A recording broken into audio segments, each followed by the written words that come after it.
मी त्याला म्हटलं, सर तुम्ही कुठलंही पाकिस्तानचं न्यूजपेपर उघडून बघा, पहिल्या पानावर आम्ही काय करतो ते असतं. त्यावेळची पाकिस्तानची परिस्थिती काय होती आणि का पाठवलं तुम्हाला? त्यामुळे माझा मुलगा अजूनसुद्धा सांगतो की माझं ट्रेनिंग ISI मध्ये झाल्यामुळे ते त्यावेळेला पहिल्यांदा मी रोल्स रॉईस पाहिली. फक्त दुर्दैव असं की ती चालली नाही. तुमच्या फॅमिली हे जे रिस्की काम सगळं चालायचं ह्या त्यांना त्याचा फटका कधी बसला? तर तुमच्या हे लक्षात येतं की त्यावेळेचा अफगाणिस्तान फारच पुरोगामी होता. आपल्याकडे शीख समाज जो आहे त्यांची जवळजवळ सर्व महत्त्वाची देवस्थानं आहेत पाकिस्तानमध्ये. तुमचे जे कॉन्टॅक्ट्स होते ते तुमच्या अजूनही कॉन्टॅक्टमध्ये असतात का? म्हणजे मी एक सांगतो, त्याचं नाव न घेता, ही वॉज नोन ॲज घिस्की मौलाना. त्यानंतरचा काळ पण खूप इंटरेस्टिंग होता तुमचा. तुम्ही इथं आलात, 93 bomb blast establish the direct link की दाऊद सांगतोय की मीच केलं हे म्हणून. आपल्यालाच करावं लागलं, बाकी कोणी काही करत नव्हतं. पण त्याचबरोबर हे मात्र आहे की लोकांना जाणीव व्हायला पाहिजे केवढी मोठी सॅक्रिफायसेस करावी लागतात.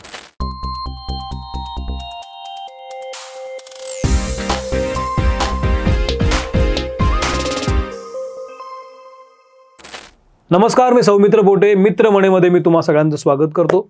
आज आपले विशेष पाहुणे आहेत जयंत उमराणीकर सर. मी तुमचं खूप स्वागत करतो सर.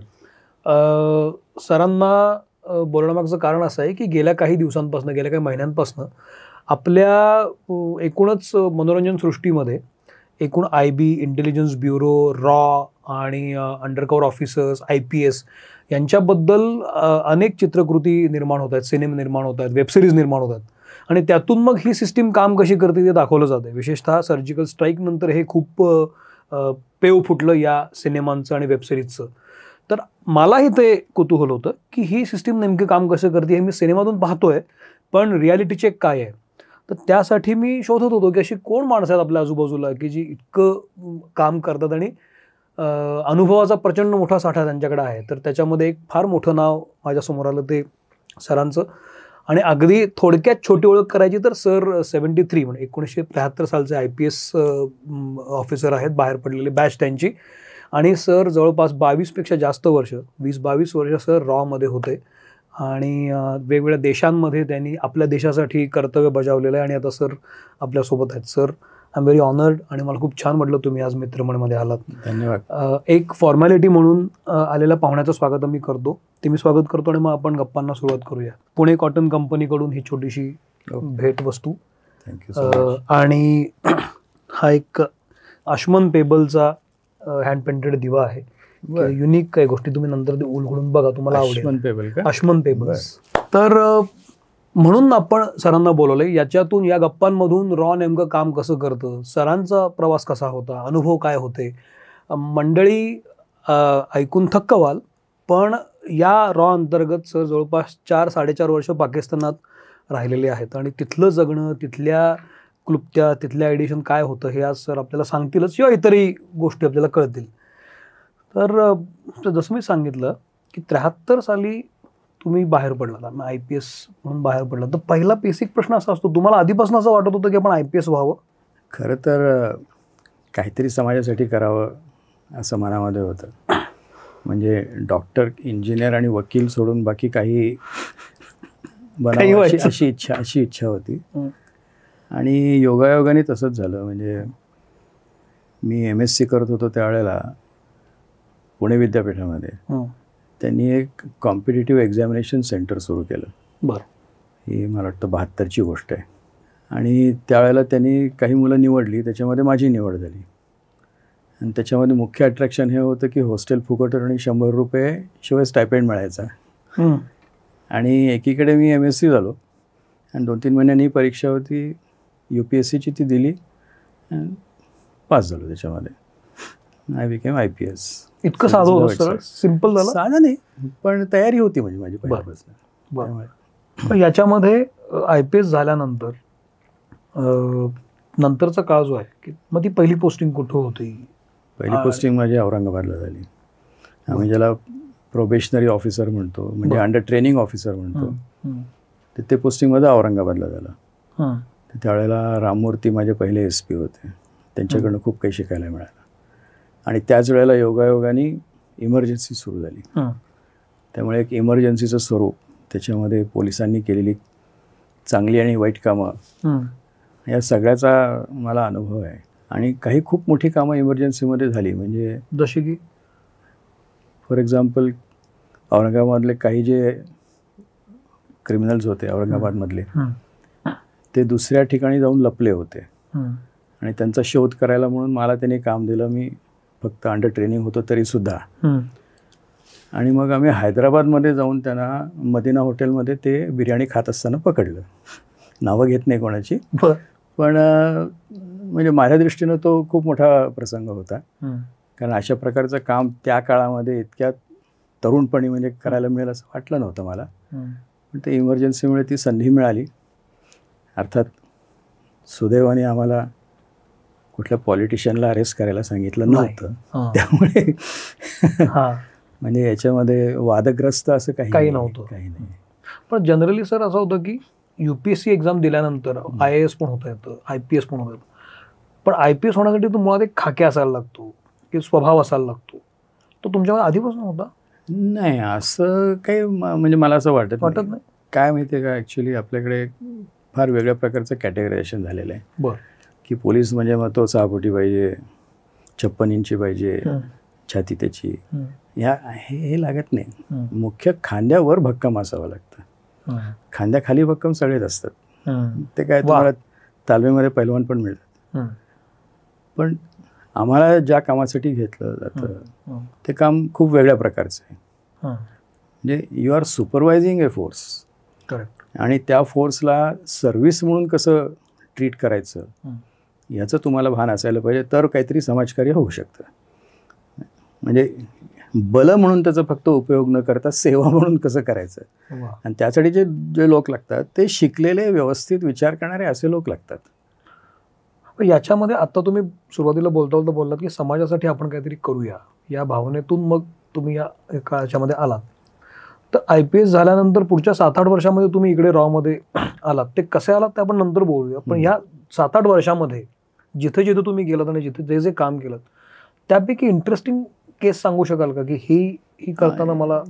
बऱ्याच आहेत. एक सांगतोय. औरंगाबाद नंतर माझं पहिलं पोस्टिंग, म्हणजे ज्याला रेग्युलर पोस्टिंग म्हणतात, अंडर ट्रेनिंग नाही, म्हणजे चार्ज मिळाला, तो जळगावला मिळाला. जळगाव सब डिव्हिजनमध्ये मी सब डिव्हिजनल पोलीस ऑफिसर म्हणून, SDPO जे म्हणतात पूर्वी, ASP असिस्टंट पोलीस ऑफिसर म्हणून तिथे काम करायला लागलो.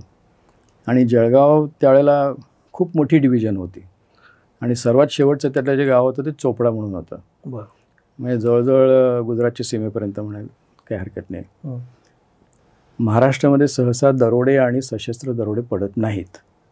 पण अशी बातमी आली की चोपड्यामध्ये खूप मोठा सशस्त्र दरोडा पडलेला आहे आणि तिथे हँड ग्रेनेड्स वापरलेत आणि त्यामुळे सगळी जरा पळापळ झाली. मग SP ने मला सांगितलं की तुम्ही जाऊन भेट द्या आणि बघा काय होते ते. आता थोडी पार्श्वभूमी सांगावं लागेल, त्याशिवाय लक्षात येणार नाही पुढे काय झालं ते.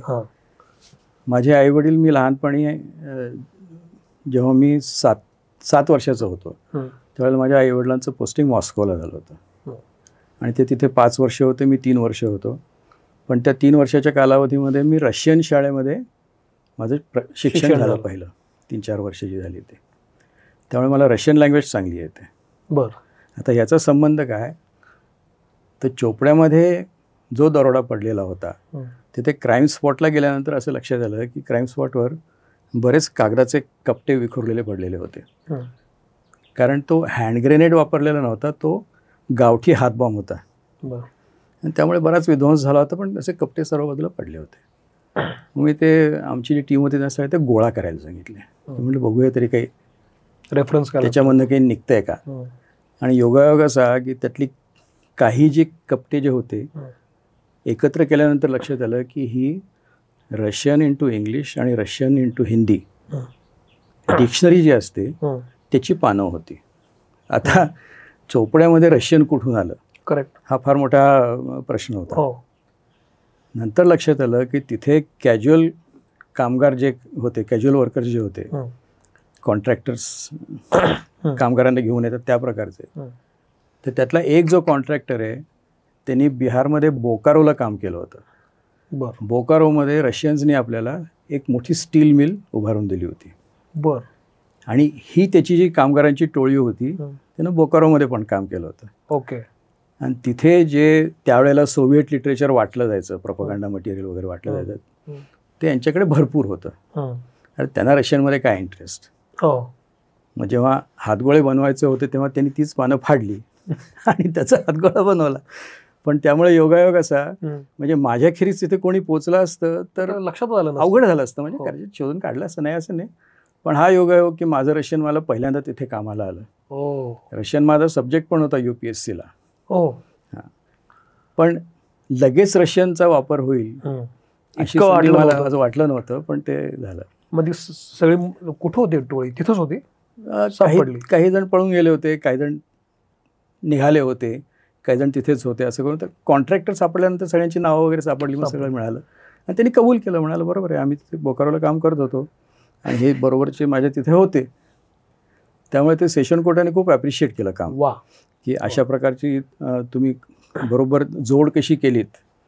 ही किती सालची घटना आहे, कारण गोष्ट आहे? हे मला वाटतं 76-77च्या सुमाराला असेल. आणि त्यानंतर त्यानंतर तुमची जी त्यानंतर मग मी ॲडिशनल SP म्हणून ठाण्याला गेलो. तिथून मग SP म्हणून साताऱ्याला गेलो. अच्छा.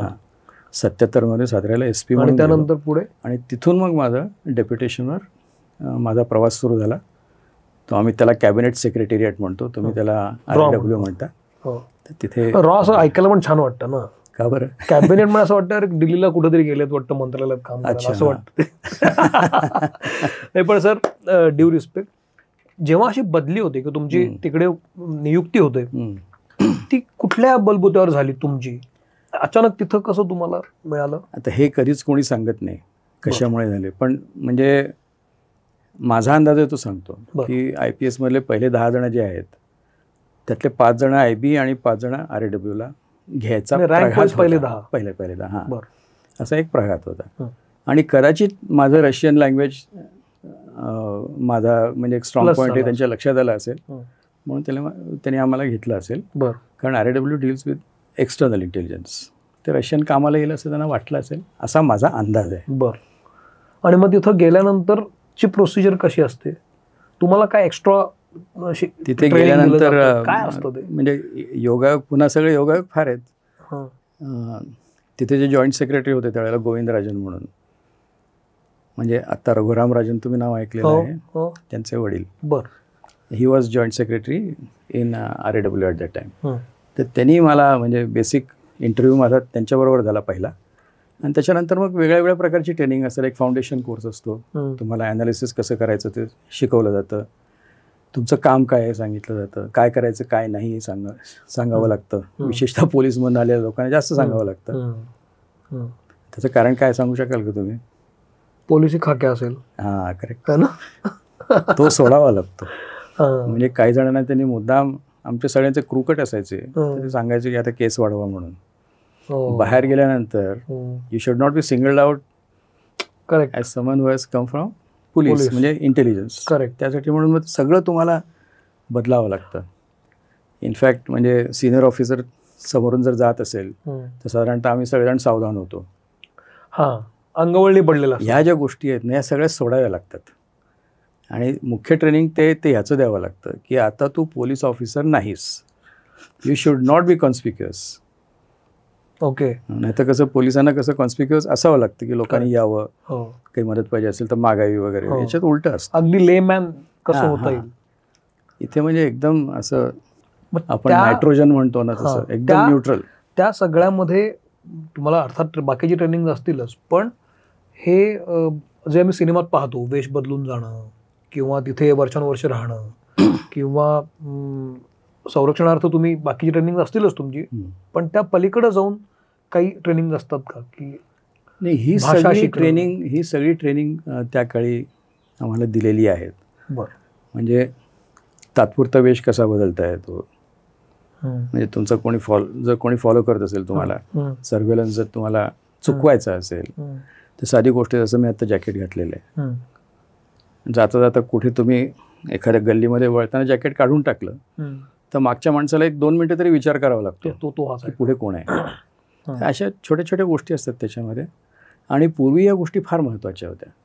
बरं म्हणजे आम्ही ज्याला मेकॅनिक्स ऑफ ऑपरेशन म्हणतो, मेकॉप्स म्हणतात त्याला बरं इंटेलिजन्सच्या भाषेमध्ये. बरं ते मेकॅनिक्समध्ये खूप महत्त्वाच्या गोष्टी होत्या, छोट्या छोट्या गोष्टी. म्हणजे तिथे एखाद्या ठिकाणी तुम्हाला एखादं कागदपत्र ठेवायचं आहे आणि तो दुसऱ्याने घेऊन जावा कोणी न पाहता, अशी तुम्हाला व्यवस्था करायची आहे. तर त्याला एक लेटर बॉक्स तुम्हाला तयार करावा लागतो. त्याला म्हणतात डेड लेटर बॉक्स. बरं म्हणजे एखाद्या झाडामध्ये कुठे फांदीच्या आड तुम्हाला ते ठेवताय, आधी ठरायला लागतं अर्थात की तू कुठं ठेवणार आहे? हां, मी कुठे ठेवणार आहे मी सांगावं लागतं, तो येऊन ते घेऊन जातो. हे कशासाठी? तर त्याची आणि माझी लिंक लागू नये म्हणून. करेक्ट. किंवा एखादा तिसरामध्ये जर माणूस असेल, मी त्याला दिलं आणि त्यांनी त्याला दिलं, त्याला कटआउट म्हणतात. हो. किंवा कधी कधी हा जसा डेड लेटर बॉक्स होता तसा लाईव्ह लेटर बॉक्स सुद्धा असू शकतो. अच्छा. हां, म्हणजे क्राऊडमधनं जाताना तुम्हाला डॉक्युमेंट पास ऑन करायचा आहे, एखाद्या माणसाला तो जाताना त्याच्या खिशात तुम्ही तो टाकता आणि तिसरा माणूस तो कलेक्ट करून घेतो. आता ते सगळं आधी ठरवावं लागतं. म्हणजे मी सांगतो इतकं सोपं नाही आहे, त्याच्यामागे खूप मोठे प्रोसेसेस असतात. ह्या सगळ्या गोष्टी पूर्वी अतिशय उपयुक्त होत्या, आता नाही. का? कारण आता प्रत्येकाच्या खिशात मोबाईल असतो. मोबाईलमध्ये तुमचं लोकेशन समजतं. तुमचा जर कोणी पाठलाग करत असेल त्याला इकडे तिकडे त्याची आवश्यकताच नाही. करेक्ट. तुमच्या मोबाईलच्या GPS वरून तुम्ही कुठे आहात तो सांगू शकतो. त्यामुळे आता फिजिकली इंटेलिजन्स कलेक्ट करणं हे अतिशय अतिशय अवघड झालेलं आहे. कारण दुसरी गोष्ट अशी की तुम्ही जर ती चूक केली असेल, if you are on social media, मग ते व्हॉट्सअप तर पाहता येत नाही, कारण व्हॉट्सअप इज, तुम्हाला माहिती आहे ना फरक हा काय आहे ते? काय सांगा. व्हॉट्सॲप हा एकतर्फी असतो, म्हणजे मी ज्याला पाठवीन त्यालाच तो पाहता येतो. बरोबर. पण फेसबुकचं तसं नाही आहे. फेसबुकवर तुम्ही जे टाकतं कोणीही पाहू शकतं. बरोबर. हां. तर अशा प्रकारे तुम्ही जर टाकलं असेल फेसबुक तुमचं सगळं, म्हणजे की मी इकडे चरित्र त्याच्यावर जर असेल, काल कुठे होतो, उद्या कुठे जाणार आहे, हे सगळं, तर ते पाहून लोकांना लक्षात येईल ना की याच्या ॲक्टिव्हिटीज काय आहेत. करेक्ट. आणि ठिकठिकाणी हल्ली कॅमेरे लागलेले आहेत, CCTVs लागलेले आहेत. म्हणजे तुमचा फोटोग्राफ त्यांना माहिती, तुमच्या ॲक्टिव्हिटीज त्यांना माहिती, तुमची सगळीच माहिती त्यांना असेल, तर तुम्ही स्पाय म्हणून किंवा तुम्ही इंटेलिजन्स एजंट म्हणून काम कसं करणार? त्यामुळे सध्या काम करायची पद्धत खूप वेगळी झालेली आहे. पण आमच्या वेळेला हे सोपं होतं. या गोष्टी आम्ही सगळ्या केलेल्या आहेत आणि त्या खूप उपयोगी पण पडतात. पण त्यावेळेला जेव्हा तुम्ही तिकडे तुमची नियुक्ती झाली आणि त्यानंतरचा जो काळ आहे त्यातला फार महत्त्वाचा काळ कुठला वाटतो तुम्हाला, या नियुक्ती झाल्यानंतरचा? सगळाच काळ खूप इंटरेस्टिंग होता, कारण फार कमी लोकांना या गोष्टी शिकायला मिळतात. म्हणजे एक तर फाउंडेशन कोर्स असतो त्याच्यामध्ये या सगळ्या गोष्टी, आणि ज्याला ट्रेड क्राफ्ट मी सांगितलं ना, mechanics of operation, trade craft, या ज्या गोष्टी आहेत ह्या शिकवल्या जातात की तुम्ही कसं वागायला पाहिजे, काय करायला पाहिजे.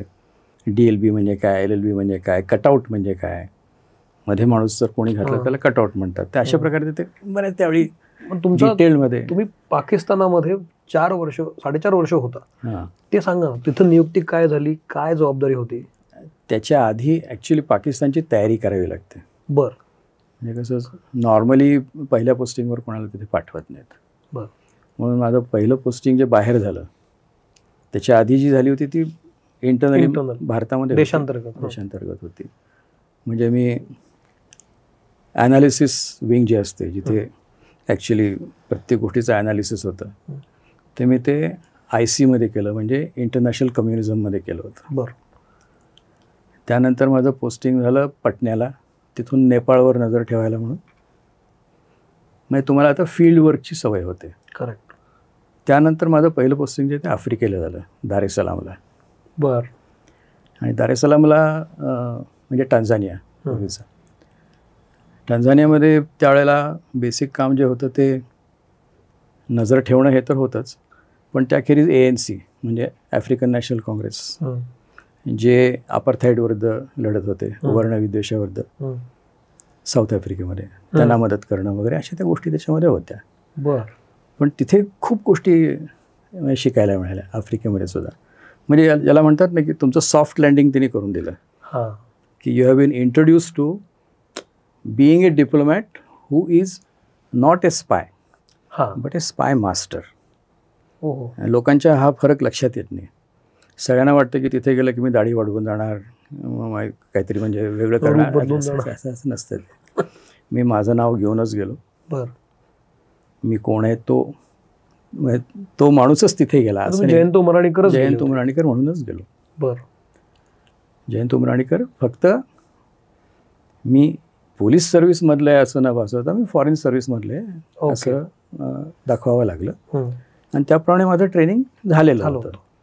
आणि पहिले जे हाय कमिशनर माझे होते दासगुप्ता म्हणून होते, चंद्रशेखर दासगुप्ता, त्यांनी मला काही काही ट्रिक्स सांगितल्या डिप्लोमसीच्या. तर त्यांचं म्हणणं असं की if you want to be a successful diplomat or at least look like a successful diplomat you need 2 things. बरं. Strong stomach and strong legs. पण स्ट्रॉंग लेग्स आणि स्ट्रॉंग स्टमक म्हणजे? कारण तुम्हाला तासनतास कॉकटेलमध्ये उभं राहावं लागतं जेव्हा कॉकटेलचा कार्यक्रम चाललेला असतो किंवा कुठली मोठी फंक्शन्स चाललेली असतात. ते पायावर उभं राहायला पाहिजे. आणि आम्हाला पोलीसमध्ये दारू प्यायची कोणालाच सवय नाही.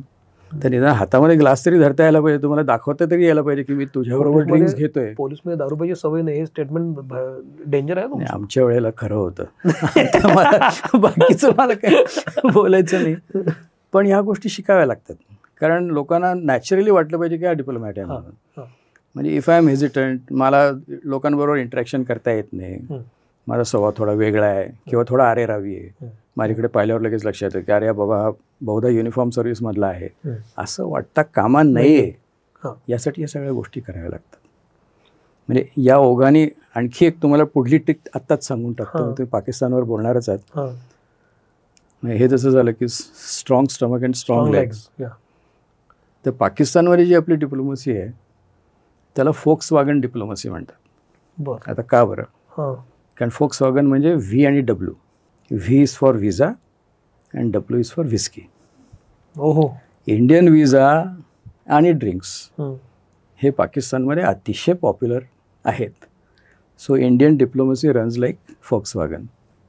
म्हणजे हे सगळ्या त्यातल्या गमती आहेत सांगायला म्हणून सांगतोय. ठीक आहे ना. पण खूप टांझानियामध्ये खूप चांगले एक्सपिरियन्सेस आले, काही इंटरेस्टिंग पण आले. म्हणजे सांगावं असं वाटतं म्हणून सांगतो. जरूर. मी गेलो की नेहमी काहीतरी गडबड होते. तिथे 20-25 वर्ष एक प्रेसिडेंट होते जुलियस नेरेरे. आउटस्टँडिंग माणूस. म्हणजे त्याला आफ्रिकन्स त्याला जे म्हणतात. जे म्हणजे ओल्ड मॅन. म्हणजे अतिशय रिस्पेक्टेड असा माणूस होता तो. इंदिरा गांधींचा अतिशय चांगला मित्र. ही रिटायर्ड आणि त्याच्या जागी मुइनी म्हणून नवीन प्रेसिडेंट आले.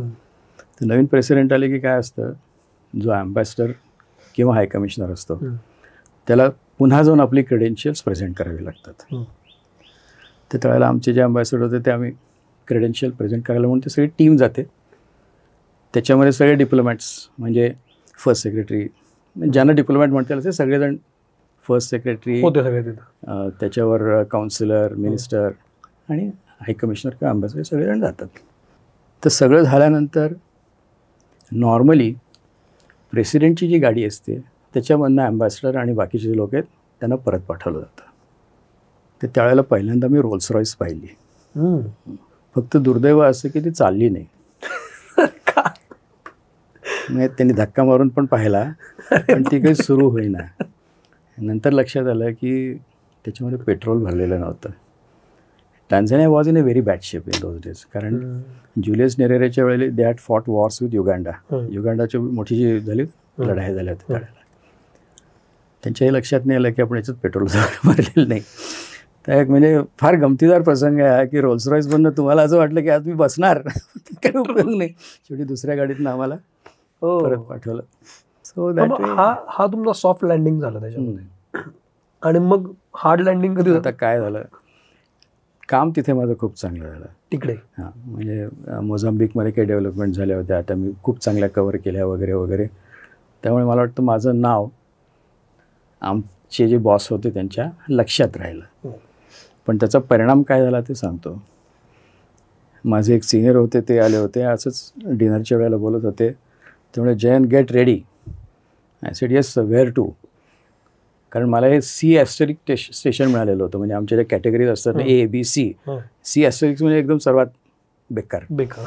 त्यामुळे आता C* केल्यानंतर म्हणलं आता काहीतरी महत्त्वाचं आपल्याला मिळणार. म्हणजे मी पाहत होतो की बाबा कुठे अमेरिका, कुठे युरोप वगैरे, पॅरिस वगैरे असे. तर ते म्हणाले तसा काही विचार करू नकोस. जोशी त्यावेळेला योगायोगाने एस.सी. जोशी म्हणून महाराष्ट्र गार्डचे ऑफिसरच चीफ होते. आणि माझ्या व्हिजिटला आलेले जे होते ते मित्रा म्हणून होते. माझ्याबरोबर त्यांनी इंटरनॅशनल कम्युनिझममध्ये काम केलं. मी त्यांच्या हाताखाली काम केलं. त्यामुळे Jayant, I tried my level best. मी जोशी सरांना म्हटलं की Jayant is our expert in international communism, so he should go to some big place. ते म्हणाले he is going to Pakistan. ते said I can't even believe sir that he is going to Pakistan. He won't even dream that he is going to Pakistan. तर त्याच्यावर Joshi sir म्हणाले की if he is not dreamed let him start dreaming about it because he is going there. आणि आम्ही पोचलो पाकिस्तानला. किती सालची गोष्ट आहे? तर 84मध्ये टांझानियाला गेलो. 3.5 वर्ष तिथे काढल्यानंतर मग पाकिस्तानला पोहोचलो. त्यावेळची पाकिस्तानची परिस्थिती काय होती? फार. आणि का पाठवलं तुम्हाला? म्हणजे मी आपलं म्हणून घेतो की माझं काम चांगलं असावं म्हणून पाठवलं. कारण Pakistan is suppose to be most difficult. नाही सर, मला तसं नव्हतं विचारलं. तुमचं काम उत्तमच होतं, पण तिथं पाठवावं तुम्हाला अशी सिच्युएशन त्या देशात काय होती असं मला म्हणायचं. आणि आपले संबंध खूपच म्हणजे टेन्स होते त्यावेळेला. आणि Ziaul Haq was in power from almost 78 onwards. त्यांनी सगळी सत्ता काबीज केली होती. भुट्टोला फाशी दिलं होतं. एकीकडे अफगाणिस्तानचा प्रश्न सुरू झालेला होता. खूप मोठ्या प्रमाणामध्ये रशियन्स तिथे गुंतलेले होते. तर मे बी माझ्या रशियन लँग्वेजमुळे तिथे आपल्याला काही करता येईल हा एक असू शकतो, म्हणजे पर्याय असू शकतो. आणि त्याचबरोबर सर्वसाधारण पाकिस्तान आणि बांगलादेश किंवा श्रीलंका इव्हन आपल्या दृष्टीने अतिशय महत्त्वाचे देश आहेत. म्हणजे कामाच्या दृष्टीने अतिशय अवघड आहेत हेच देश आहेत. तर त्यातल्या त्यात चांगले ऑफिसर तिथे पाठवतात. ओके. ते आम्ही तिथे पोचलो. आणि हा सगळा खूपच म्हणजे वेगळा एक्सपिरियन्स होता तिथे. तोच तर ऐकायचं ना, तिथे गेल्यावर काय झालं काय? मी सांगितलं तसं मी गेलो की काहीतरी गडबडच होते. तर मी पोचल्यानंतर काही महिन्यामध्येच रावलपिंडीमध्ये एक ओझरी कॅम्प म्हणून आहे. बरं. कॅम्प म्हणजे राहायचा कॅम्प नाही येतो. तिथे जेवढा म्हणून दारुगोळा बाहेर नाही येत असे, वेपन्स बाहेर नाही येत असत, म्हणजे arms, ammunition, everything that was going to the mujahideen. त्याचा तिथे साठा होता. खूप मोठ्या प्रचंड प्रमाणामध्ये. म्हणजे तो it was a big base. आणि एक दिवस ओझरी कॅम्पमध्ये आग लागली. वाटतं सप्टेंबरचा काळ असा होतो, एक्झॅक्ट लक्षात येत नाही मला. ठीक आहे. पण आणि तिथे सगळं आर्म्स आणि ॲम्युनिशन ठेवलेले असल्यामुळे सगळं पेटल्यानंतर उडायला लागले ना सगळे रॉकेट्स, मिसाईल, जे काय होतं ते. Fortunately those wear not armed.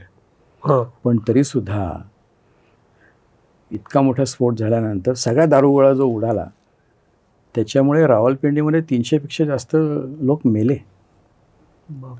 आणि त्यातले काही जी म्हणजे रॉकेट्सची उडलेली जळालेले भाग वगैरे होते, त्यातलं एक तर माझ्या म्हणजे बॅकयार्डमध्ये पण येऊन पडलं. मी इस्लामाबादला राहत होतो, म्हणजे 14 किलोमीटर रावलपिंडीपासून दूर इस्लामाबाद. तिथपर्यंत ते सगळं उडालं. आणि कुठलीही वाईट गोष्ट झाली की पाकिस्तानमध्ये पहिलं जे डोक्यात आलं की भारताने केलेलं असणार. त्याप्रमाणे सगळे आरोप झाले. पण नंतर हे लक्षात आलं की हा दारुगोळा आहे तो ज्या ठिकाणी जायला पाहिजे आणि ज्या लोकांसाठी तो पाठवलेला आहे तिथे पोचतो की नाही याचं इन्स्पेक्शन करायला एक अमेरिकन टीम येणार होती. आणि पाकिस्तानीने सगळे उद्योग करून ठेवले होते त्याचे. त्यातले काही ज्या गोष्टी त्यांनी स्टिंगर्स वगैरे आधीच काढून ठेवले होते, स्वतःकडे ठेवले होते. अशा प्रकारे अनेक गोष्टी त्या दारुगोळ्यामध्ये झालेल्या होत्या. म्हणजे वेपन्सची जर त्यांनी इन्व्हेंटरी काढली असती तर हे लक्षात आलं असतं की ही दुसऱ्या ठिकाणीच वापरली जात आहेत. त्यामुळे त्यांच्यापैकीच म्हणजे पाकिस्तानींपैकीच कोणीतरी तो कॅम्प उडवला. त्यातली बरीचशी आहेत ती ब्लॅक मार्केटमध्ये पण विकली जात होती, बरीचशी आहेत ते आपल्याकडे काश्मीरमध्ये येत होती. अशा प्रकारे त्या सगळ्या गोष्टींचं जे आहे ते त्यांनी वाटप करून टाकला होता. आणि not everything was going to mujahideen for whom it was meant. अच्छा. तर आता हे टॅली जर करायला लागले तर पंचायत होईल म्हणून ते सगळं उडवून टाकलं. आणि त्याच्यामध्ये झियाचा brother in law Akhtar Abdul Rahman म्हणून होता, ही ऑल्सो जनरल, तर त्याचा हात असावा अशी सगळ्यांना शंका आहे. अच्छा. पण हा एक खूप म्हणजे विचित्र प्रसंग होता की आपण आपल्याकडे युद्ध जरी अनेक होऊन गेली ती सगळी नॉर्थमध्ये झालेली, महाराष्ट्रामध्ये आपल्याला कुठे काय युद्ध माहिती आहे? असे दारुगोळे आणि बॉम्ब उडतील आणि रॉकेट्स येऊन पडतील डोक्यावर वगैरे असं कधी वाटलं नव्हतं. तर it was again a very shocking. याच्यामध्ये अशा केस म्हणजे तुम्ही पाकिस्तानात गेला तेव्हा तुम्ही काय म्हणून गेला होता? मी फर्स्ट सेक्रेटरी म्हणून गेलो होतो, अगेन ॲज अ डिप्लोमॅट. आणि माझं बॅकग्राऊंड पण होतं किंवा आफ्रिकेहून फर्स्ट सेक्रेटरी होता तो इथे आता आलेला आहे. त्यामुळे म्हणजे पण तुम्ही मगाशी वर करणी जे आहे त्यांना असं वाटावं की one diplomat has come from one posting. पण तुम्ही जसं मगाशी म्हणाल की मास्टर ऑफ स्पाय जो असतो की मास्टर्स असतो, मग तिथं त्या वास्तव्यामध्ये अशा कुठल्या गोष्टी तुमच्या लक्षात आल्या किंवा कुठली मोहीम आठवते की जेव्हा भारतानं सांगितलं आणि तुम्ही ती? खूप इंटरेस्टिंग गोष्टी झाल्या. म्हणजे माझ्या दृष्टीनं it was a very satisfying period. म्हणजे one of the best periods of intelligence म्हणजे माझ्या दृष्टीनं. एक तर मला रशियन येत असल्यामुळे रशियन मिशन तिथे खूप मोठं होतं. रशियन एम्बसी बरीच मोठी होती, त्यांच्याबरोबर रेग्युलर इंटरॅक्शन व्हायची. त्यामुळे अफगाणिस्तानमध्ये काय चाललं आहे लगेच समजायचं, ते त्याच्यावर रिपोर्ट्स पाठवता यायचे. आणि one of my very dear friends was Afghan ambassador Kudratullah Ahmadi म्हणून होता त्यावेळेला. त्यांची परिस्थिती चांगली नव्हती पण ते लढत होते, काही शंकाच नाही. आणि त्यांच्याकडनं खूप माहिती मिळायची. म्हणजे आता हा विषयच निघाला आहे तर मग तुम्हाला थोडं त्याच्याबद्दल जास्त सांगतो. आपल्याकडे अशी एक समजूत आहे की रशियन अफगाणिस्तानमध्ये हारले आणि त्यांना तिथून पळून जावं लागलं वगैरे, पण दॅट इज वेस्टर्न नॅरेटिव्ह. रशियन्सनी तिथून फौजा विड्रॉ केल्या, म्हणजे काढून घेतल्या आणि they went out in parade. म्हणजे रेग्युलर जशी परेड असते ना, जसं मार्च पास्ट असतो तसे ते मार्च आउट ऑफ अफगाणिस्तान. आणि त्याची तयारी पण त्यांनी केली होती. त्यांना माहीत होतं की आपल्याला विड्रॉ करायचं आहे. आणि याची माहिती आम्हाला कशी मिळाली, त्यातल्या बऱ्याच जणांनी दुबईमध्ये ऑर्डर प्लेस केल्या होत्या. इलेक्ट्रॉनिक गुड्स त्यावेळेला सोव्हिएट युनियनमध्ये फारसे मिळायचे नाहीत, म्हणून घरी जाताना बरोबर कोणी 2-in-1 घेऊन जात होतं, कोणी 3-in-1 घेऊन जात होतं. ह्या सगळ्या ऑर्डर्स त्यांनी दिल्या होत्या. म्हणजे एवढी जर त्यांनी तयारी केली होती तर ते हरून हेलिकॉप्टरला लटकून गेले असं जर आपल्याला वाटत असेल तर तसं नाही आहे. ही तयारी होती, त्यांनी त्यांना माहीत होतं things were happening within Soviet union. आणि त्यामुळे त्यांनी हा डिसिजन घेतला की अफगाणिस्तानमध्ये आपल्याला विड्रॉ करायचं आहे. पण अफगाणची अशी इच्छा होती की आपण त्यांना मदत करावी. म्हणजे नजीबुल्ला आणि म्हणजे थोडं सांगायला पाहिजे, माझ्या दृष्टीने हे was one of the outstanding Afghan leaders. ठीक आहे, तो कम्युनिस्ट होता, ते आयडिओलॉजीशी मला काही देणं घेणं नाही, पण अफगाणिस्तानला अक्षरशः म्हणजे पूर्वीच्या जमान्यातनं खेचून त्यांनी नवीन जमान्यात आणला होता. त्यांची एक मिनिस्टर होती, ती अधूनमधून म्हणजे कुठे एखाद्या सेमिनारसाठी वगैरे ती पाकिस्तानमध्ये अनाहिता रतेबजाद हे तिचं नाव होतं. ती हिंदी अस्खलित बोलायची. तिला इंग्लिश येत होतं, तिला रशियन भाषा येत होती. Very well educated, doctor by profession, and she was a minister in that cabinet. म्हणजे आत्ताची परिस्थिती जर तुमची अफगाणिस्तानची पाहिली तर तुमच्या हे लक्षात येतं की त्यावेळेचा अफगाणिस्तान फारच पुरोगामी होता. आणि रशियन्सनी विड्रॉ केल्यानंतर सुद्धा नजीब आणि त्याच्या फौजा जवळजवळ 3-3.5 वर्ष मुजाहिद्दीन त्यांच्याबरोबर पाकिस्तानी आणि ऑफकोर्स अमेरिकन मदत यांचा प्रतिकार करत राहिले. आणि आम्ही जे माहिती पाठवली होती ती हीच पाठवली होती की हे म्हणतात की आम्हाला फक्त 2-3 गोष्टी पाहिजेत. तुम्ही आम्हाला कांदा, चहा आणि मीठ या 3 गोष्टी जर पुरवत राहिलात तर आम्ही या मुजाहिदींना आणखी 10 वर्षसुद्धा लढवू. काय सांगता? म्हणजे तेवढी त्यांची इच्छाशक्ती होती. कारण ह्या गोष्टी अफगाणिस्तानमध्ये होत नाहीत.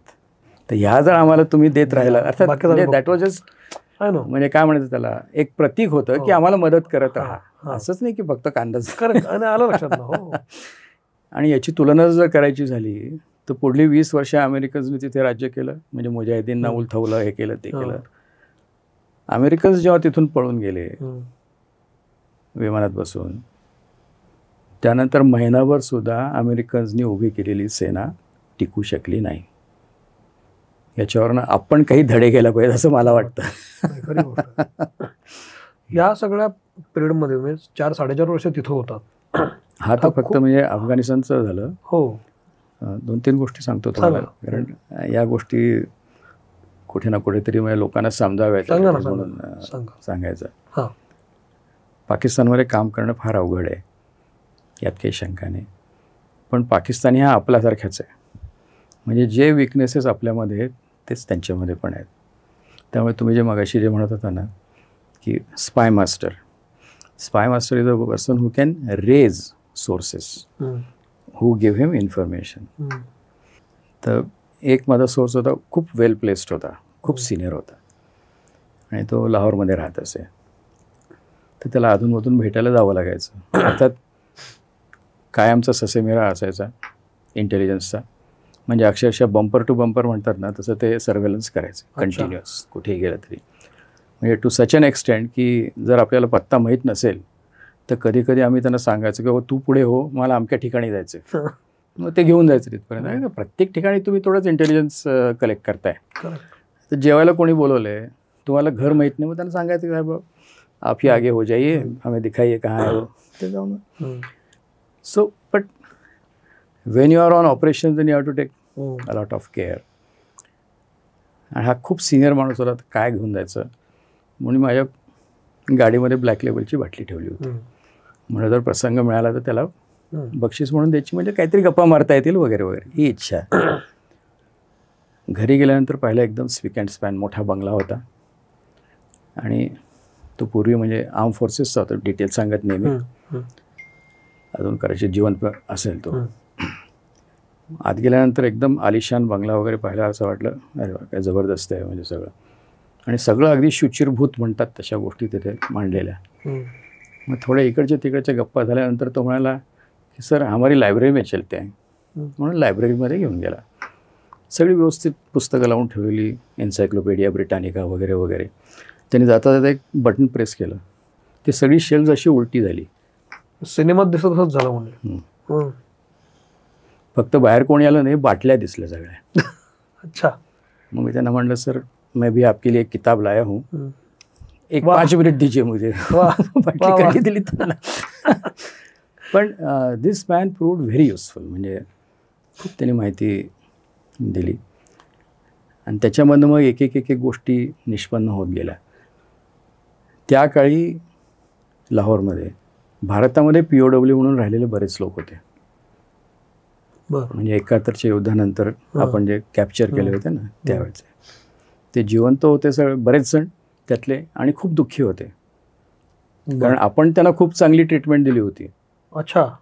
पण परत गेल्यानंतर त्या सगळ्यांना एकतर डिसमिस केलं आणि हे सगळे हारलेले लोक आहेत म्हणून म्हणजे त्या हेटाळणी वगैरे अशा. So this was a layer which was very amenable to suggestions. मग त्यांच्यापैकी काही लोकांना कल्टिवेट करता आलं. त्यांच्याकडनं मग पाकिस्तानची आर्मी लिस्ट मिळाली की तिथे एक हायरार्की असते ना, ते मिळू शकते. इतर काही माहिती मिळाली. मग त्यातनं आणखी काही निघत गेलं. सर्वात मोठं आपलं जे त्यावेळेचं लक्ष होतं ते पाकिस्तानचं न्यूक्लिअर प्रोग्राम. करेक्ट. योगायोगाने असंच म्हणजे एखाद्या पार्टीमध्ये आपण जेव्हा जातो तेव्हा काही एका परदेशी एम्बसीचे, आपल्या साऊथ एशियामधल्या नाही, बाहेरच्या युरोपियन एम्बसीचे लोक आपल्यासारखे होते. बरं. म्हणजे they were of Indian origin. मग त्यांच्यापैकी काही लोकांना कल्टिवेट करता आलं. कसं कल्टिवेट करत होते? खतरनाक आहे. वेळ जातो त्याच्यावर हळूहळू. नाही, थोडक्यात सांगायचं ते प्रेमात पडण्यासारखं आहे. म्हणजे आधी तुम्हाला ठरवावं लागतं की बाबा ही बरोबर आहे म्हणून. हां, लग्नासाठी आपण जेव्हा बघतो तसं मग हे आता हळूहळू तिला अप्रोच करायला पाहिजे. मग केव्हा तरी ते आईस ब्रेकिंग व्हायला पाहिजे. करेक्ट. त्यानंतर मग ते कल्टिवेशन व्हायला पाहिजे आणि त्यानंतर मग त्यांना सांगायचं की बाबा माझं हे काम आहे तुझ्याशी, मला लग्न करायचं आहे. हां. तर तसंच जे ऑलमोस्ट जे आहे ना हे इंटेलिजन्समध्ये असतं. पण तुम्हाला असं आधी कधी उलटं पण झालं असेल ना? टॅलेंट स्पॉटिंग करावं लागतं. हां. नाही, परख फार करावी लागते त्याच्यामध्ये. You can't cultivate easily. मग त्यातल्या त्यात सॉफ्ट टार्गेट कोण आहे हे पाहायचं. हं. मग त्यातल्या त्यात कोण जास्त ॲमेनेबल आहे हे पाहायचं. त्याचे विकनेसेस काय आहे, किंवा याला काही गोष्टी प्रेझेंट केल्या तर त्याला आवडतं, किंवा याला ड्रिंक्सचा खूप जास्त नाद आहे वगैरे.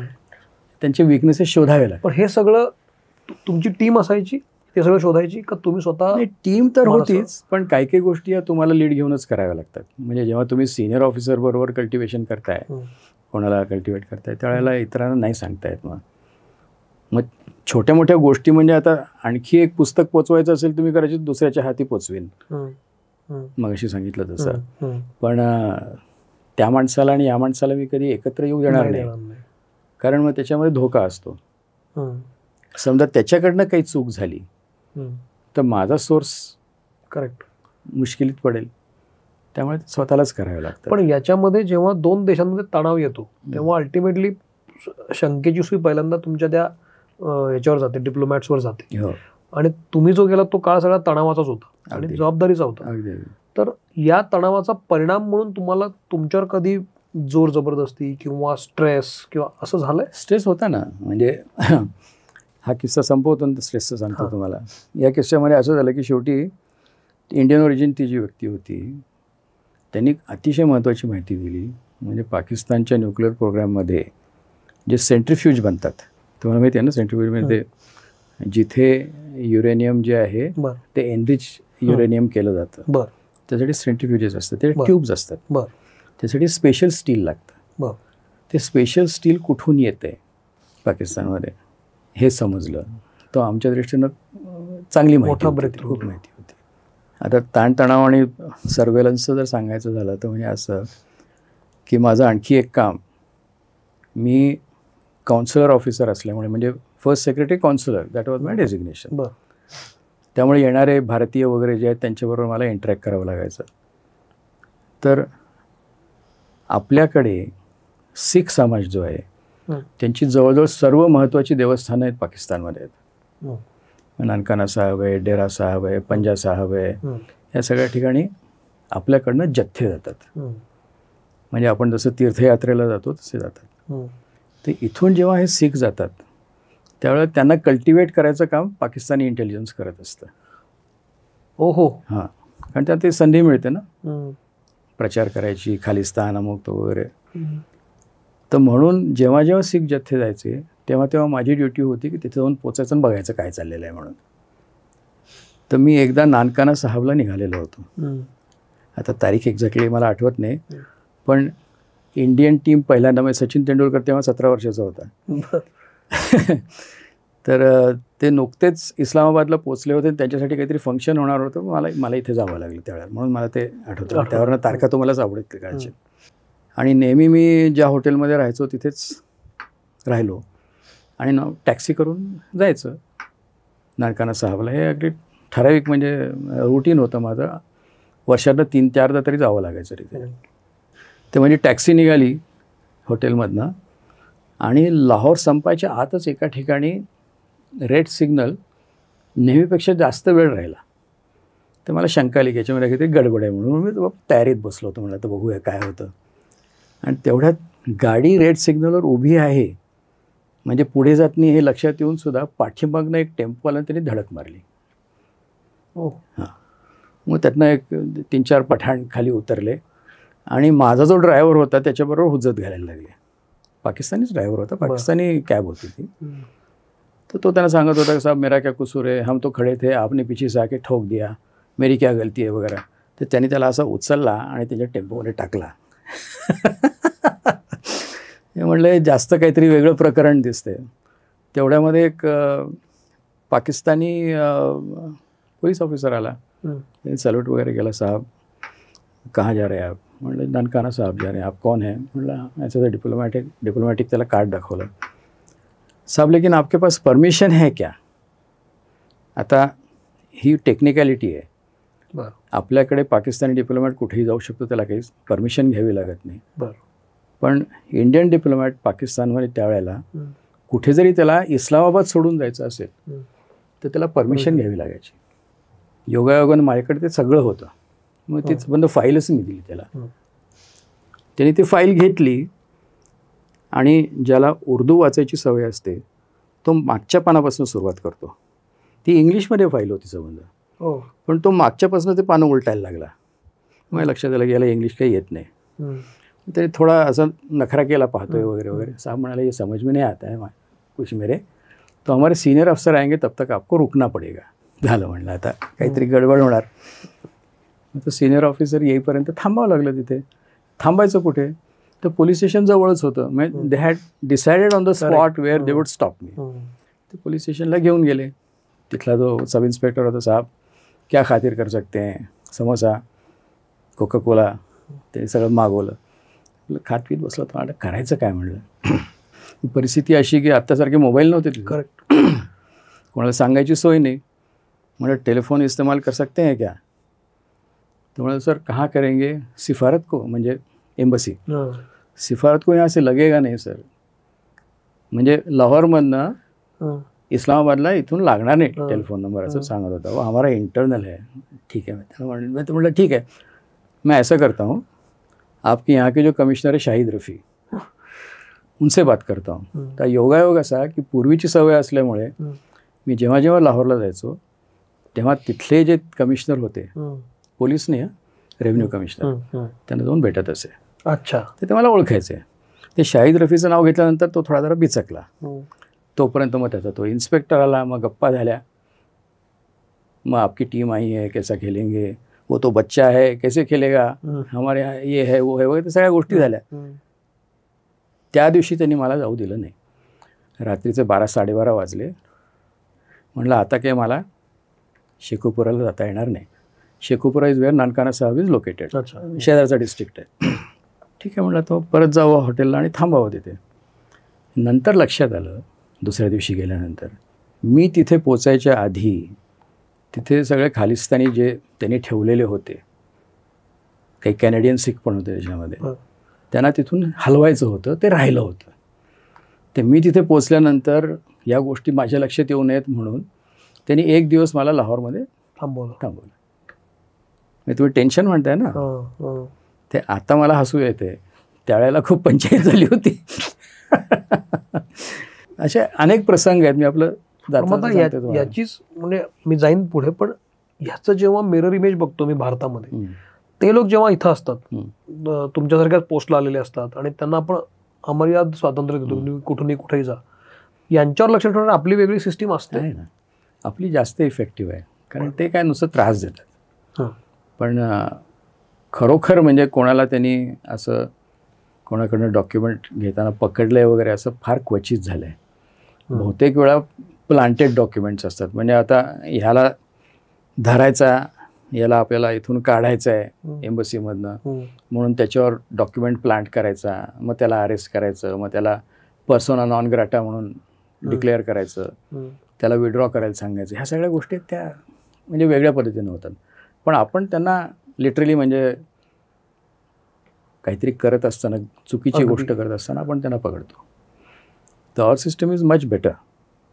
या संपूर्ण वास्तव्यामध्ये जसं तुम्ही म्हणालात की वेश बदलून जाणे किंवा बंदूक बाळगावी लागणे, की जीवावर बेतणं, असं झालं होतं. आता कल्पना करा, समजा मी त्यावेळी तिथे तो अवामी सूट घालून पाकिस्तानचा बसलो असतो, तर त्या लोकांना संधी मिळाली असती सांगायची की यांनी मुद्दाम डेलिबरेटली कपडे बदलले होते, कारण हा काहीतरी वेगळं काम करायला निघाला होता. मी आपलं नेहमीचं जॅकेट टाय वगैरे लावलेलं होतं, माझ्याकडे सगळे डॉक्युमेंट होते, त्यामुळे त्यांना काही करता आलं नाही. म्हणून वेशभूषा बदलणं हे कुठे शक्य आहे, कुठे वापरायचं आहे, याला सुद्धा डोकं चालवावं लागतं. नाहीतर तुम्ही वेशभूषा बदलली हाच पहिला मार्कर आहे की तुम्ही आता काहीतरी गैरकाम करायला निघाले. या सगळ्यामध्ये खूप महत्त्वाचा फॅक्टर असतो तुमची फॅमिली पण. तुम्ही आता तिकडे गेलात, मग तुम्ही फॅमिलीसकट गेला होतात का, मग त्यांना काय सफर करायला लागतं, किंवा एक फॅमिली मॅन म्हणून सॅक्रिफायसेस काय असतात. करेक्ट. हा एक पोर्शन सांगा ना. फॅमिली तिथेच होती, एक मुलगा एक मुलगी, बायको. आणि त्यांना बेसिकली म्हणजे वेगळ्या पद्धतीची वागणूक मिळते. म्हणजे इंडियन डिप्लोमॅटची मुलं असली तर बरं. सगळ्यांना शिकायला एकच शाळा आहे, इंटरनॅशनल स्कूल इस्लामाबाद. बरं. त्यामुळे माझा मुलगा अजूनसुद्धा सांगतो की माझं ट्रेनिंग ISI मध्ये झालं आहे म्हणून. International school ISI. वा. त्यामुळे म्हणजे हा विनोद झाला. हां. पण आता मुलांचे वाढदिवस असले तर तुम्ही सर्वसाधारण लोकांना बोलवता, त्यात जर कोणी पाकिस्तानी बोलवलेला असेल तर त्याचा मात्र हे लोक छळ करायचे. म्हणजे मुलं जरी असली तरी, म्हणजे मुलाच्या वाढदिवसाला समजा बाकी मुलं आले असतील तर त्यांना विचारायचं की आप इस मुल्क दुश्मन के बर्थडे के लिए क्यों जा रहे हो. मुल्क दुश्मन म्हणजे देशाचा शत्रू, त्याच्या बर्थडेला तुम्ही का जा. तो मुलगा माझा काय मुल्क दुश्मन काय म्हणजे. पण ही एक वृत्ती आहे त्या लोकांमध्ये. म्हणजे otherwise they are extremely friendly, happy go lucky type. म्हणजे पूर्वी होते, आता तिथे सगळंच म्हणजे बदललेलं आहे. फारच म्हणजे इस्लामायझेशन जास्त झालेलं आहे. पण त्या काळचा जो सर्वसाधारण पाकिस्तानी होता, व्हेरी हॉस्पिटेबल. आणि आजसुद्धा तुम्हाला आपल्या इथून जे लोक जातात ना लाहोरला सांगतील की त्यांना सगळं फुकटामध्ये दिलं जातं, लोक त्यांच्याकडनं पैसे घेत नाहीत, त्यांना पाहिजे ते देतात वगैरे वगैरे. पण individually they are very friendly. But when they become a unit, when they become a community, when they become a nation, they are very hostile to India. पण तुमची फॅमिली पण 4.5 वर्ष तुमच्याबरोबर तिथेच होती. काय करणार. मग तुमचं वेळापत्रक कसं असायचं त्यावेळेचं.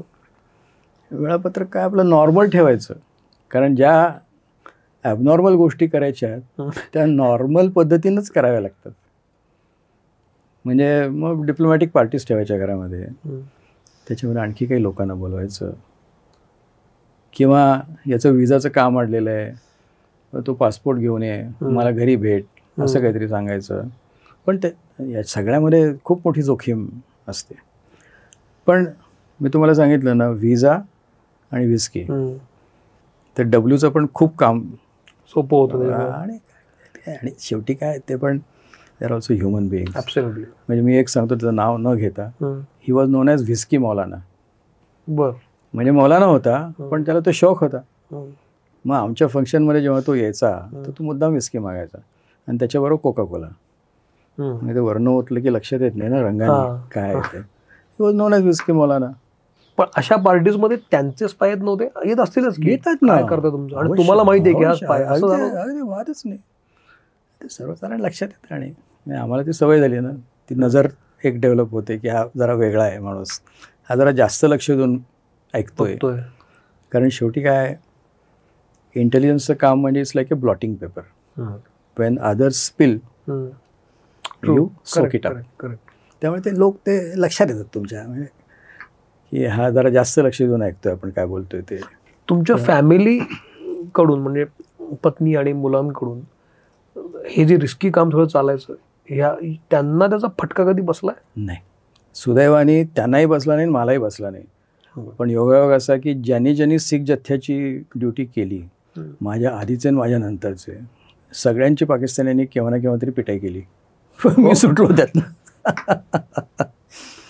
या सगळ्यामध्ये भारत पाकिस्तानचे संबंध तणावपूर्ण असायचे, असतं आहेत, आजही आहेतच.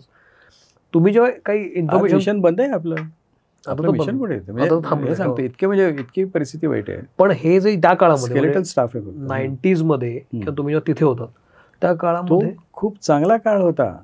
कारण मी जो बोलतोय काळ, झिया डाईड त्याकडे डिस्कस करायचं राहिलं अर्थात.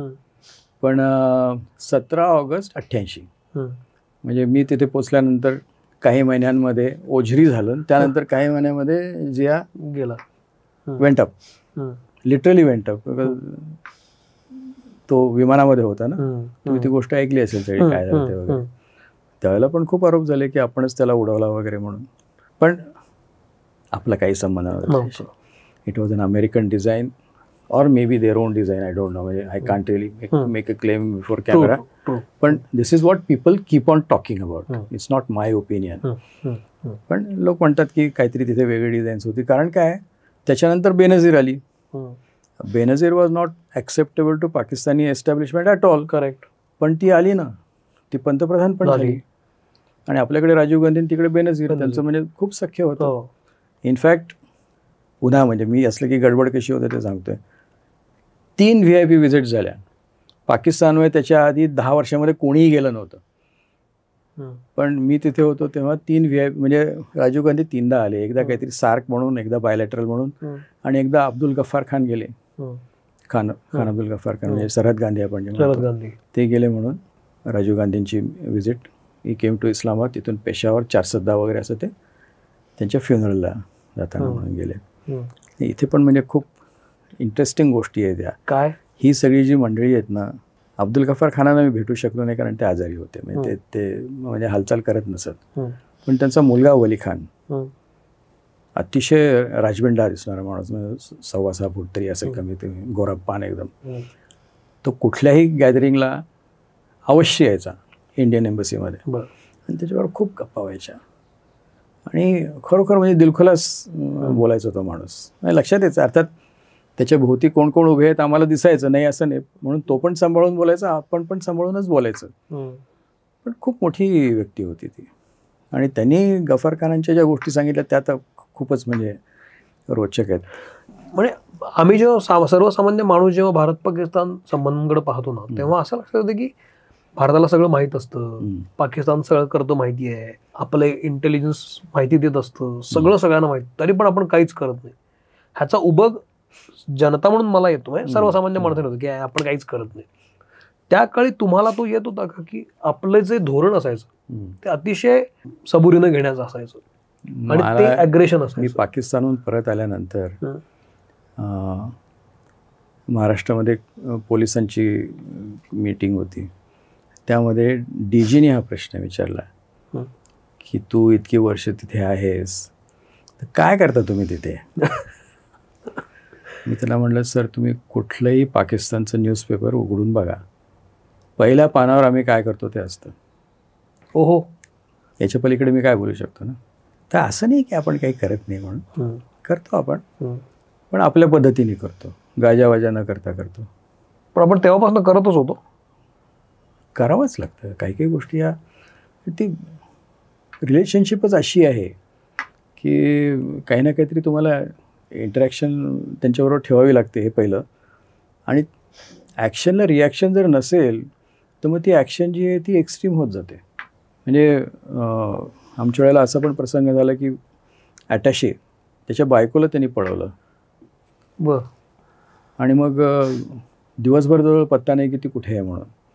नंतर लक्षात आलं की तिला सुखरूप एका ठिकाणी ठेवलं होतं वगैरे वगैरे. मग काहीतरी तिला भोवळ आली, आम्हाला ती बाजारमध्ये सापडली, आम्ही काळजी घेतली तिची वगैरे, ते सगळं झालं. पण हे अशा प्रकारची टेन्शन्स तिथे असतात ना. आता ह्याला जर तुम्ही रिॲक्ट केलं नाहीत तर उद्या आणखी काहीतरी करतील ते. मग काय रिॲक्ट करतो आपण बायकांना नाही हात लावत. आपण तिथे एवढे मुष्टंडे पडले ते धरायचं, एखादं पिटायचं, त्याला काय माहिती दुसरं काहीतरी कारण काढून. तर आपण खूप सिस्टमॅटिकली करतो. मला सांगायचं आहे की लोकांची जी समजूत आहे की आपण काहीच करत नाही, he this is actually a certificate to us की आम्ही काय करतोय तुम्हाला माहीत नाही ना. छान आहे, उत्तम आहे. कशाला तुम्हाला माहीत पाहिजे? नाही तर विनाकारण बोबाटा होतो. आणि तिथे येणारे जे लोक असतात ते पण ते तयारीने येतात ना. पण शेवटी मी सांगितलं ना, त्यांचा स्वभाव आणि आपला स्वभाव याच्यामध्ये काही फरक आहे. एक माणूस मला भेटायला यायचा, तुम्ही सांगितल्यामुळे मला आठवलं एकदम. तो त्यांचा, आपण ज्याला MP म्हणतो ना, म्हणजे मेंबर ऑफ पार्लमेंट, खासदार, तिथे MNA म्हणतात, national assembly, member of national assembly. तर तो येत असे आणि घरी आल्यानंतर त्याला ग्रीन टी लागायचं. ग्रीन टी म्हणजे काय लक्षात आलं का तुमच्या? त्या रंगाचं काय काय असतं सांगा मला तुम्ही. ग्रीन टीच्या रंगाचं? विस्की तशीच दिसते ना जवळजवळ. अच्छा, ओके. तर तो म्हणजे बोलताना सुद्धा त्याला माहीत नाही की याच्याकडे कुठे कुणी काही टेप रेकॉर्डर ठेवला आहे का काय आहे. तो हां की साहब हमें ग्रीन टी पिलाई आहे, बहुत दिन हो गए. मग त्याला चहाच्या कपामध्येच ओतून द्यायची आणि तो जाताना थर्मसमध्ये भरून घेऊन जायचा. म्हणाला की पिया है की फ्लाइट पे अगर ग्रीन टी पीने का मौका मिला तो जरूर पिएंगे. तुमच्यामुळे माझ्या सगळ्या आठवणी नाही हे खतरनाक आहे. छोट्या छोट्या गोष्टी असतात खरं. किती म्हणजे त्यांच्या देशामध्ये राहून तेव्हा अशा पद्धतीने वर्तणूक आपल्याला करायला लागते, किती जपून वागायला लागत असेल. हा जो पिरियड होता तो 4.5 वर्षाचा होता. 4.5 वर्ष का, आणि 4.5 वर्षानंतर कुठल्या पॉईंटला तुम्हाला सांगितलं की ये आता परत? हा फार मोठा किस्सा आहे. माझ्या तिथे म्हणजे माझ्या जागी 1-2 पोस्टिंग झालं होतं, पण त्यावेळचा काळ असा होता की they manage to get out of it and I continued. तेव्हाही तसं चालत असेल. शेवटी 4.5 वर्ष झाल्यानंतर मी आमच्या एका सिनियरला ते आले असताना सांगितलं की सर अभी और 6 महीना यहाँ रहे तो मुझे नॅचरलायझेशन से पाकिस्तानी सिटीजनशिप लेना पडेगा. 5 वर्ष झाली की तुम्हाला मिळते ना सिटीजनशिप. ते म्हणाले ठीक आहे, मेरे समज में आ गया. मग मला त्याने विड्रॉ केलं तिथं. पण I had a very nice, very successful career, आणि त्याबद्दल मला मेडल पण मिळालं. म्हणजे पाकिस्तान मेडल म्हणून नाही, पण पोलीस मेडल जे असतं ते मिळालं. It was very satisfying. त्यानंतरचा काळ पण खूप इंटरेस्टिंग होता तुमचा. तुम्ही इथं आलात 93 बॉम्ब्लास्ट. हे काय होतं सगळं? मी परत आल्यानंतर काही काळ दिल्लीमध्ये काम केलं ॲनालिसिसचं, आणि त्यानंतर then I was sent to Mumbai. मुंबईमध्ये as a there is a post of commissioner special bureau. Okay. ते कमिशनर स्पेशल ब्युरो म्हणून मुंबईला पोस्टिंग माझं झालं. आणि मी सांगितलं मी पोचलो की काहीतरी होणारच. बाबरी मस्जिद पडली, त्यानंतर हिंदू मुस्लिम रायट्स झाले मोठ्या प्रमाणात, मी तिथेच होतो. आणि त्यानंतर हे मुंबई बॉम्ब्लास्ट झालं. हो. योगायोग असा की त्यातला सर्वात मोठा जो म्हणजे दुवा होता की दाऊद गँग याच्याशी कनेक्टेड आहे, हा RAWनी सप्लाय केला. आणि त्याच्यामध्ये 2-3 महत्त्वाच्या गोष्टी मिळाल्या. म्हणजे आम्ही आपल्या एअरलाईनचे जे मॅनिफेस्टो असतात, म्हणजे त्यांची जी लिस्ट असते ना, पॅसेंजर लिस्ट, त्याला मॅनिफेस्टो म्हणतात. त्याच्यावरनं आपण हे सिद्ध करू शकलो की हे लोक इथून निघाले बॉम्ब्लास्ट केल्यानंतर, दुबईला गेले, आणि दुबईहून त्यांना पाकिस्तानी पासपोर्ट इश्यू करून त्यांना पाकिस्तानमध्ये घेऊन गेले. ही एक लिंक ट्रेस झाली. माझ्याकडे काही मॉनिटरिंग स्टेशन्स होते. बरं. त्याच्यामध्ये फार इंटरेस्टिंग माहिती मिळाली. एक सावत्या म्हणून दाऊदचा खूप म्हणजे राईट हँड म्हणायचा असा माणूस होता. दाऊदसुद्धा मराठी आहे, माहिती आहे ना तुम्हाला, कासकर, इब्राहिम कासकर. तर ते बंबई हिंदी एकमेकाशी बोलायचे. ते एक जो आहे तो इंटरसेप्ट मिळाला, तो असा मिळाला की सावत्या आणि दाऊद हे एकमेकाशी बोलतात बंबई हिंदीमध्ये कि भाई ये क्या हो गया, तेरे को मैंने बोला था ऐसे मत करो, अपना एक आदमी है वगैरह, ते अशी त्याची भाषा होती. आणि मग तो त्याला सांगत होता अबे ये क्या उन्होंने वो किया, मस्जिद तोड दिया वगैरे, या सगळ्या गोष्टी त्याच्यामध्ये. ते बराच वेळ ज्यांनी इंटरसेप्ट केलं त्यांच्या लक्षात येत नव्हतं की हे काय चाललेलं आहे. ते माझ्याकडे जेव्हा त्या टेप्स आल्या ते म्हणलं अरे फार फार महत्त्वाचं आहे. अँड देन वी कुड एस्टॅब्लिश द डायरेक्ट लिंक की दाऊद सांगतोय की मीच केलं हे म्हणून. आपल्यालाच करावं लागलं, बाकी कोणी काही करत नव्हतं. मशीद पाडली तर काहीतरी त्याला व्हायला पाहिजे. त्यानंतर एवढे रायट झाले, त्याच्यामध्ये मुसलमान किती. मला सावत्या म्हणतो अरे आपले बी लोक तो मरे ना उसमें. म्हणजे तो त्यांच्यावर हे चाललं होतं. सावत्या म्हणजे सावंत. तर थोडं मग ते त्याच्यामध्ये ते हिंदू मुस्लिम अँगल ते बोलणं वगैरे सगळं आल्यानंतर in fact this step was played before the prime minister, दाखवायला की असं झालेलं डायरेक्ट लिंक आहे म्हणून. आणि ते काम ज्यांनी केलं त्याला पण नंतर मेडल मिळालं. म्हणजे अशा काही काही गोष्टी खूप इंटरेस्टिंग होत राहतात. त्यावेळेला खूप थरारक वाटतं ते, नंतर नाही विशेष वाटतं. नंतर तुम्ही त्यातून बाहेर आलेला असता. आणि त्यानंतर Purulia arms drop again was. पुरुलियाला पण होतं. हो. काय काय होतं ते शस्त्रास्त्र? म्हणजे काय झालं माहिती आहे का, त्यागी त्यावेळेला मुंबईचे पोलीस कमिशनर होते, RD Tyagi. RD Tyagi had been my senior at Thane. मी ठाण्याला ॲडिशनल SP होतो त्यावेळेला, त्यागी तिथे SP म्हणून होते काही काळ. तर रात्री मला त्यांचा फोन आला की जैन कहाँ हो, फौरन चले आओ. म्हणलं कहाँ सर, एअरपोर्ट पे. पोचलो एअरपोर्टला, काहीच नाही, त्याचं शिक्षकात सगळा अंधार पडलेला. ते जुनी जी बिल्डिंग आहे ना त्याच्या शेजारीत आणखी एक सेटअप आहे, तिथे या सगळ्या लोकांना पकडून ठेवलं होतं. झाला काय किस्सा ते सांगतो. AN-72 म्हणजे अंतोनफ बेसिकली, रशियन विमान. ते कंपल्सरीली आपण इथे लँड केलं होतं. बर. म्हणजे we force that plane to get down Mumbai, at Mumbai, land at Mumbai. आणि त्याचं कारण काय आहे, तर ह्याच विमानाने काही दिवसांपूर्वी पुरुलिया एरियावरनं, म्हणजे बिहार आणि वेस्ट बेंगॉलची जी बॉर्डर आहे तिथे, पुरुलियावरनं जाताना त्यांनी काही क्रेट्स ड्रॉप केले होते, मोठे क्रेट्स. आणि त्या क्रेट्समधनं वेपन्स निघाले. आणि मग त्यावेळेला मग लोकांना शंका यायला लागली की काय आहे, कोणी केलं हे. मग कोणी म्हणाला की आनंद मार्गींना मदत मिळते, कोणी म्हणाला की Chinese are supplying weapons for Naxalites, कोणी म्हणाला की Americans are supplying weapons because there is a left government in Bengal वगैरे. अनेक शंका वगैरे अनेक होत्या. पण या विमानाची स्टोरी फार गमतीदार आहे. म्हणजे पहिली ट्रिप त्या विमानाने जी केली ते झायदानहून निघालं, वाराणसीवरनं गेलं, पुढे मग ते भारताच्या एरियाच्या बाहेर जाऊन तिथून परत आलं. त्यांनी ड्राय रन केला. बरं. आणि त्यांच्या असं लक्षात आलं की इथे लोक खूप गाफील आहेत, आपल्याला काही प्रॉब्लेम येणार नाही. आणि त्यानंतर म्हणजे it was an international operation. ते जे विमान आहे ते लाटावियो म्हणून, लॅटवियाची एक कंपनी होती, लाटाविया आहे त्याचं नाव. ते विमान जे आहे ते हायर कोणी केलं होतं, a Polish emigre sitting in London. He had collected weapons, he had loaded the weapons into this. जो क्रू होता पूर्ण रशियन क्रू होता.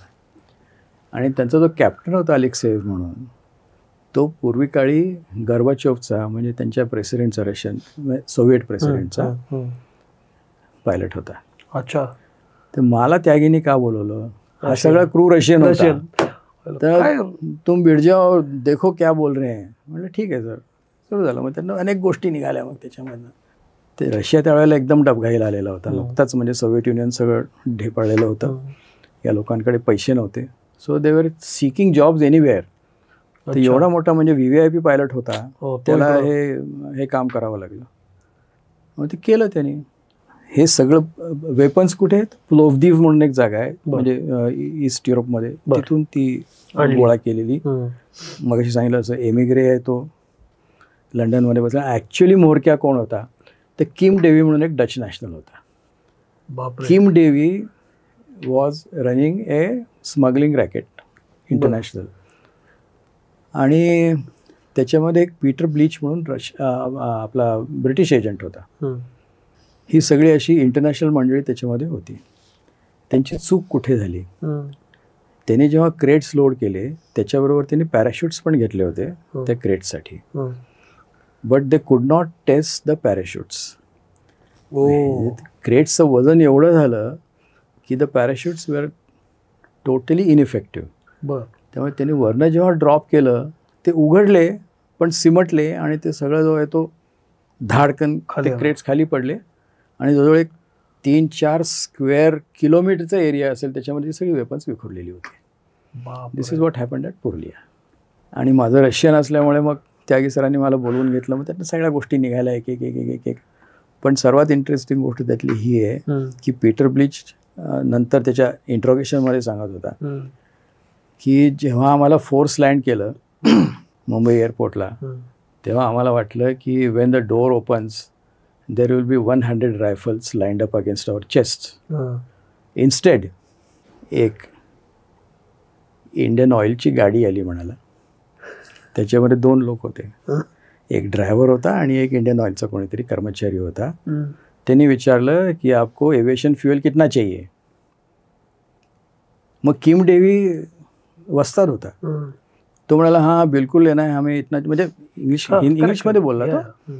आणि he stepped out of the aircraft, got in to that jeep. त्यांनी सांगितलं की aviation fuel घ्यायच्या आधी मला फक्त एक फोन करायचा आहे, तो फोन करून मी येतो. त्यांनी त्याला ओल्ड टर्मिनलला ड्रॉप केलं. किम डेव्ही तिथून फोन करायला म्हणून जो गेला तो अजूनपर्यंत कधी सापडला नाही आपल्याला. हां. आणि हे लोक एव्हिएशन फ्युएल त्यांचं भरायला म्हणून त्यांची तयारी सुरू झाली. त्यानंतर मग जेव्हा मुंबई पोलिसला समजलं की असं फोर्स लँडेड एअरप्लेन उभं आहे, तेव्हा मग सगळ्या हालचाली सुरू झाल्या. बापरे, डेंजर आहे. त्याच्यामध्ये खूप लोक पण सस्पेंड हे जे फोर्स लँडेड झालं हे कुणी करवलं? आपल्या एअरफोर्सनी. पण हे यांना माहीतच नव्हतं, इथल्या लोकांना माहीतच नव्हतं ग्राउंड. नाही, तेच सांगतोय ना, टोटल केऑस, म्हणजे लॅक ऑफ कोऑर्डिनेशन जे म्हणतात ते असं. आणि शेवटी मग जेव्हा police were the first responders, या सगळ्या गोष्टी केव्हाच खरं म्हणजे समजायला पाहिजे होत्या. आणि ते आमच्या एका सोर्सनी माहिती दिली म्हणून आम्हाला ते समजलं. मग ते गव्हर्नमेंटला समजलं, त्यानंतर मग एअरफोर्सला कळवलं, एअरफोर्सने ते फोर्स लँड केलं. म्हणजे if you don't land will shoot you, असं असतं ते. आणि मग ते फोर्स लँड झाल्यानंतर ही गंमत झाली आपल्याकडे. कोणाला माहितच नाही फोर्स लँड काय झालं म्हणून. आणि तो अजून सापडलेलाच नाही, गेला असतो. ते 2-3दा त्याच्या एक्स्ट्रॅडिशनचा पण आपण प्रयत्न केला, तो काही एक्स्ट्रॅडिट अजूनपर्यंत झाला नाही. रशियन क्रू होता, तो काही दिवसांनी मग आपण सोडला. मला वाटतं केव्हा तरी VVIP व्हिजिट होती कुठली तरी, त्यावेळेला त्यांना पार्डन दिलं गेलं. आणि पीटर ब्लीच मला वाटतं जेव्हा कोणी ब्रिटिश VVIP व्हिजिट होती त्यावेळेला त्याला सोडलं. मला 10-12 वर्ष ते तुरुंगामध्ये होते मस्त. मला खात्री आहे की तुमची प्रत्येक व्हिजिट किंवा प्रत्येक तुमची बदली ना हा एक एपिसोड आहे.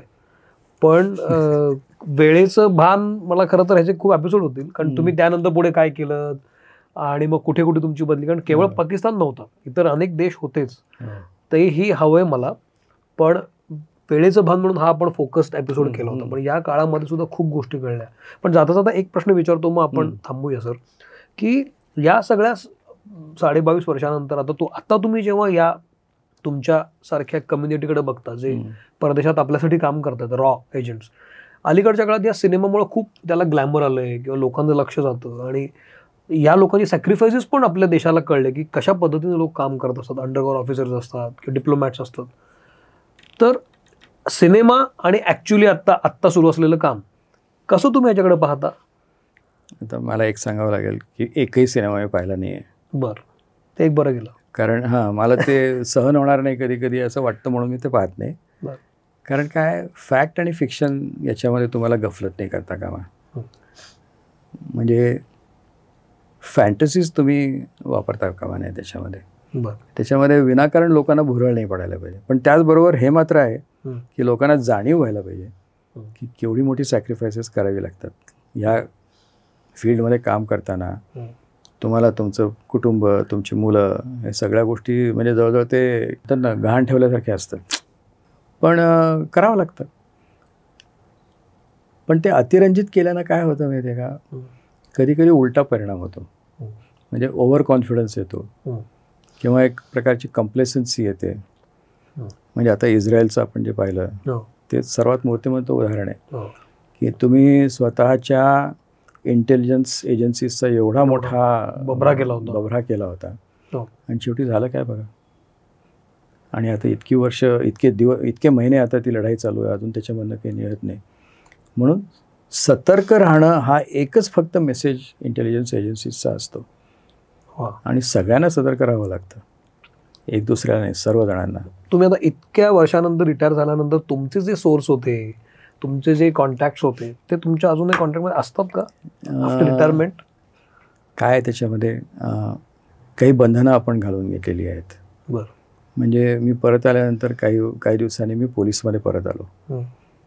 तर एखाद्या ठिकाणून तुमची जेव्हा बदली होते तेव्हा तुमच्या जागी जो माणूस येतो त्याला तुम्ही सगळ्यांची ओळख करून देता, पण त्यानंतर you are not suppose to maintain contacts. म्हणजे काही माझे सोर्सेस होते ते नंतर इथे त्यांच्या देशाचे ॲम्बॅसेडर म्हणून पण आले. त्यावेळेला मला एकदा विचारणा पण झाली होती, काय तुला भेटायचं आहे का? म्हटलं नाही बाबा आता नाही. तो म्हणाला कमिशनर, मग पोलीस कमिशनर मला भेटायला कशाला आला? म्हणजे त्याला नाही, त्याच्या देशाला हे वाटेल की हा ॲम्बॅसेडर त्याला कशाला भेटायला गेला होता, आणि नाव तर माझं तेच होतं ना. तुम्हाला आता पण टुडे करून पाळायला लागतो इतक्या वर्षानंतर. म्हणून मी फक्त व्हॉट्सअपवर आहे, बाकी कुठल्याही याच्यावर नाही आहे, सोशल मीडियावर नाही आहे. नाही, पण मला खूप छान वाटलं की तुम्ही आवर्जून बोललात आणि we are proud of you. तुमच्यासारखी अनेक मंडळी काम करत असतील. मला खात्री आहे की या निमित्तानं ही मंडळी कसं काम करतात हे आपल्याला कळलं असेल. सर, तुम्ही आवर्जून मित्रमंडळीमध्ये आलात, बोललात, आणि खरंच तुमचे खूप आभार. आणि जसं मी म्हणालो की वी आर ऑनर्ड की तुम्ही येऊन थोडा वेळ दिलात, तर तुम्ही बोललात, मनपूर्वक आभार सर. धन्यवाद. हा एपिसोड कसा वाटला मला जरूर सांगा. सर सोशल मीडियावर नाही आहेत पण मी आहे, त्यामुळे मला तुम्ही हा एपिसोडचा फीडबॅक कळवा, मी तो सरांपर्यंत जरूर पोचवेन. मला खात्री आहे की अनेक नव्या नव्या गोष्टी आणि जुन्या घडलेल्या गोष्टींचा एक ताळा तुम्हाला लागला असेल तर एपिसोड जरूर सांगा कसा वाटतो. मी इथं थांबतो. थँक्यू. भले ते घडो. थँक्यू.